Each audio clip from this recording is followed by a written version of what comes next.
పెళ్లి కొడుకు ఎలాగున్నాడు తెలుసా అన్న? నల్లగా తారు డబ్బాలాగా ఉన్నాడే. నెమ్మది చెప్తానే, నల్ల తారు డబ్బాలాగా ఉన్నాడే. అన్న పెళ్లి కూతురు ఉందన్న, పెళ్లి కూతురు రంబలాగా ఉంది. సరే బాగుందన్న. ఇద్దరును ఈడేమన్నా మంచి పాట పాడావు కదా, వాళ్ళిద్దరు చూస్తే పాట వచ్చింది నాకు. అని అందరూ ఉన్నారు పాట వచ్చింది.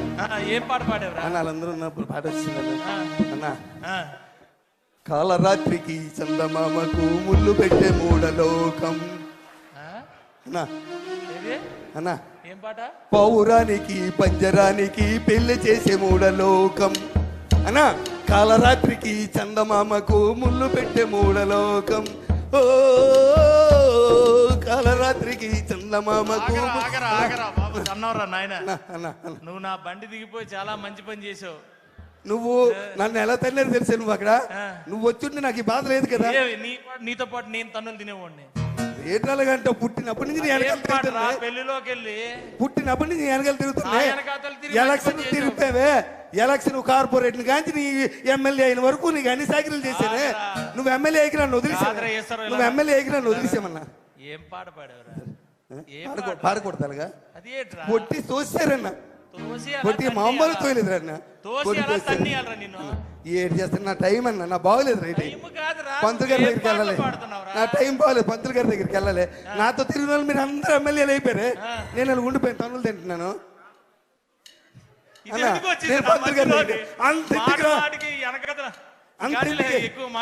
అంతెందుకు కానీ అన్న, మా ఆవిడ ఎలాగుంటది?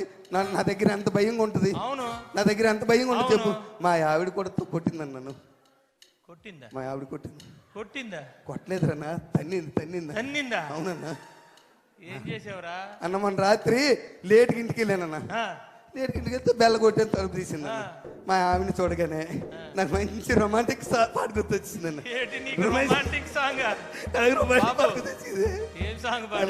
అన్న మా ఆవిడ చూసి అన్న అన్న మల్లెపూ పాట పాడారే. మల్లెపూ పాట.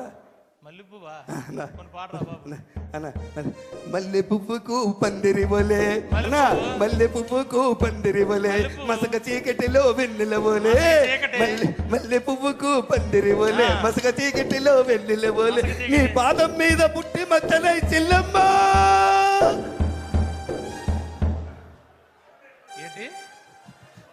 ఏట్రా భార్యను పట్టుకొని చెల్లమ్మన్నావా? భార్యను పట్టుకొని ఒరే ఈశ్వరరావు తన్నిందా? మామూలు తల్లది. ఇరిగిందా? అవతల పడ్డని వెళ్ళిపోయి. మరి తన్నదేట్రా? అవతల పడ్డని వెళ్ళిపోయి. తన్నదేట్రా? నేనేం బంధు తాగనరా. భార్యను పట్టుకొని చెల్లమ్మంటే తన్నదరా అన్న. పాట స్పందించేసేనే. ఏమి స్పందించడం రా? ఎప్పుడేది స్పందించాలో తెలియపోతే ఎలాగరా? అన్న పాట స్పందించేసే, నీకు తెలుసు కదా నా బాధ. ఇన్ని తన్నులు తిన్నా నీకు మార్పు రాకపోతే ఎలా? ఏంటి నా బతుకంతన్నా? మీరందరూ ఎమ్మెల్యేలు అయిపోయారు పాటలు పాడించుకొని. మీరందరూ నాతో పాటలు పాడించుకొని మీరు అందరూ ఎమ్మెల్యే అయిపోయారు. నెక్స్ట్ టైం ఆయనకి ఇచ్చేయండి బాబు. ఎందుకు వచ్చింది మాకు ఈ సీట్? మళ్ళా మీరు ఎమ్మెల్యే అయిపోరు, మీరు ఎమ్మెల్యే అయిపోరు. నువ్వు తన్నులు తిన్నా మేము ఎమ్మెల్యే అయిపోయాం. నాతో పాటలు పాడించుకున్నారు, దండలు వేసారు, పుల్లేసుకలు వేయించారు, అన్ని చేపించుకొని ఆ వేళ నేను మంచోడిని. అందరికి ఈశ్వరరావు కావాలి. మళ్ళా నువ్వు మొదలెట్టగానే అన్న ఏ టైం బాగోలేదే. అవునా? నువ్వు ఆ పెళ్లికి రాలేదు? ముసలమ్మ పుట్టినరోజుకి మన రామారావు నాన్నమ్మ లేదా? పూర్ణ మార్కెట్ దగ్గర పెద్ద మన వంశీ అన్న. ఆవిడ పెద్ద ఆవిడ. చెప్పనా? ఆవిడికి సగం నియోజకవర్గానికి మంచి ఇన్ఫ్లుయెన్సరా. బుట్లాడుతుంది కదా. వంశీ కూడా గెలిచింది ఆవిడ వల్లే. బుట్లాడుతుంది కదా. అబ్బో సగం ఫ్యామిలీ. పెద్ద ఆవిడ. పుట్టినరోజుకి వెళ్ళావా? పుట్టినరోజుకి వెళ్ళాను. నువ్వు రాలేదట? నేను వెళ్ళాను రా బాబు. పుట్టినరోజుకి వెళ్ళానన్నా. పాట అయితే పాడలేదు కదా. అచ్చే పుట్టినరోజుకి వెళ్ళాను. ఎలా చేశారు తెలుసా? అది పుట్టినరోజు ఏంటన్నా? బ్రహ్మాండంగా చేశారు. మామూలుగా 15-20 గొర్రెపోతులట అన్న. 15-20 గొర్రెపోతులట అన్న. పుట్టినరోజు కాదే అది అన్న. పుట్టినరోజు కాదే అన్న. మెచ్యూర్ ఫంక్షన్ లాగా ఉంది. మెచ్యూర్ ఫంక్షన్ లాగా ఉంది. అనకూడదురా అలాగా. అనకూడదా? సరే అన్న. పుట్టినరోజుకి వెళ్ళన్నా. పెద్ద ఆవిడ కదా. 94 కేజీలు కేక్ పెట్టారా ఆవిడ. 94 సంవత్సరాలట. అవును. 94 సంవత్సరాలు 94 కేజీలు పెద్ద కేకా? నేను ఎక్కడ చూడలేదు గిన్నీస్ రికార్డ్ అవ్వాలి అయిపోయిన తర్వాత ఆ? అంత కేక్ పెట్టారన్న కేక్ పెట్టి పెద్దవాడిని తీసుకొచ్చారా ఎత్తుకొని కుర్చీలో వచ్చి ఇలా పట్టుకొని తీసుకొచ్చారా తీసుకొచ్చి అక్కడ కూర్చోబెట్టారు మరి వీళ్ళు కోసేయచ్చు కదా కేకు పెద్ద ఆవిడ చేతికిచ్చి నువ్వే కొయ్యాలంటున్నారు ఆవిడేమో కత్తెల పట్టుకొని చాకు పట్టుకొని ఇలా అరే ఉండన్న పాట వచ్చిందన్న పాట వచ్చింది మంచి పాట వచ్చిందని ఆవిడ మీద ముసలిదాయి మళ్ళీ మళ్ళీ ఉండదు కదా అక్కడ పాడావా అన్నా రాలిపోయే పువ్వా నీకు రాగాలెందుకే అన్నా రాలిపోయే పువ్వా నీకు రాగాలెందుకే వాలిపోయే పుత్త నీకు తోటమాలి నీకు తోడు లేడులే అన్నా రాలిపోయే పువ్వా అన్నా మా జీవితాలన్నీ ఇప్పుడే అనుకున్నారా ఒక్కొక్కటి 1,50,000 అక్కడ కూడా కొట్టారా ఇప్పుడే తీసేసేలాగా కొట్టారా అక్కడ కూడా కొట్టారా అన్నారా నేను ఎంత పాట పాడాను ముసలి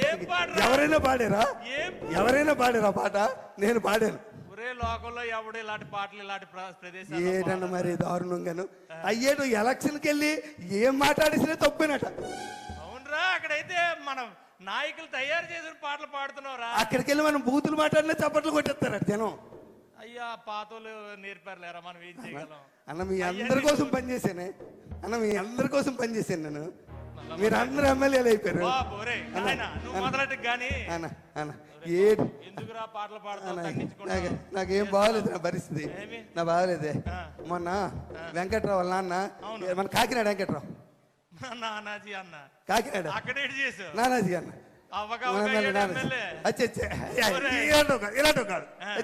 ఇలాంటి పని చేసి అక్కడికి వెళ్ళే చేయలేదన్న అలా చచ్చిపోయాడు కదా అలా అన్న చచ్చిపోతే నువ్వు వెళ్ళేవేటి ఎప్పుడు వెళ్ళావు నేను తర్వాత ముందు రోజు వెళ్ళాను మా ఆవిడ అంది శవం చూస్తుండకి వెళ్తేనట శవం ఉండకి వెళ్తేనట పట్టింపు ఉండదట ఏ రోజైనా వెళ్ళొచ్చట అందుకని పరిగెట్టి వెళ్ళాను లేట్ అయిపోయాను వెళ్ళేసరి శవాన్ని లేపేశారు లేవేసి ఆ దింపుడు కాలం లేదా దింపుడు కాలం దింపుడు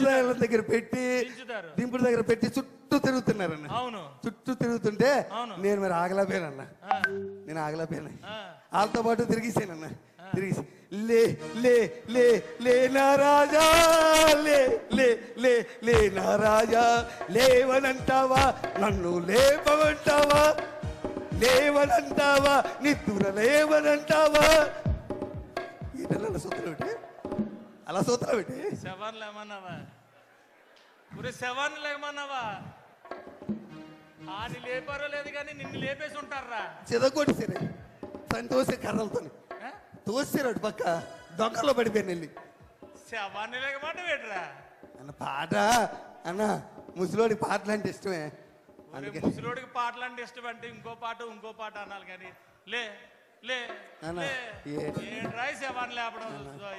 నా టైం బాగా అందుకేను నువ్వు నన్ను పంతులు గారి దగ్గర తీసుకెళ్ళా అన్న పంతులు గారి దగ్గర తీసుకెళ్ళా నువ్వు అన్న నన్ను పంతులు గారి నా జాతకం చూపించు నువ్వు నాకంతలాగా తల్లులు తింటున్నానే నా జాతకం చూపించు నువ్వు చిన్నప్పటి నుంచి పెరిగాం కదా మన ఇద్దరమే నా బాధ తెలియదా నీకు స్కూల్లో ఒకే స్కూల్లో చదువుకున్నాం ఒక దగ్గర తెలిసాం నీకోసం అన్ని త్యాగం చేసింది నేను నీకు అది అన్ని ఇచ్చాను అన్న పోనీ ఆమె అయిపోయిందా అన్నేరా తను చూస్తారు వదిలేయచ్చు కదా మళ్ళీ దినం నాడు పిలిచారా దినం నాడు పిలిచారని మళ్ళీ ఏమండి నానాజీ గారు ఒకసారి తన్నిన తర్వాత మళ్ళా పిలుస్తారేటండి మీరు అడుగు మీరు అడగాలిగా ఆల్రెడీ పనికి మళ్ళీ తండారు కదా తన్నిసినట్టు వదిలేయాలా దినం నాడు పిలిచారు నేను వెళ్ళన్నాను మా ఆవిడ ఒప్పుకోలే మా ఆవిడ వచ్చే పిలిస్తే వెళ్ళాలి పెళ్లికి వెళ్ళపోయినా పర్వాలేదు సాగు పిలిపోయినప్పుడు తప్పనిసరిగా వెళ్ళాలి అంతేనా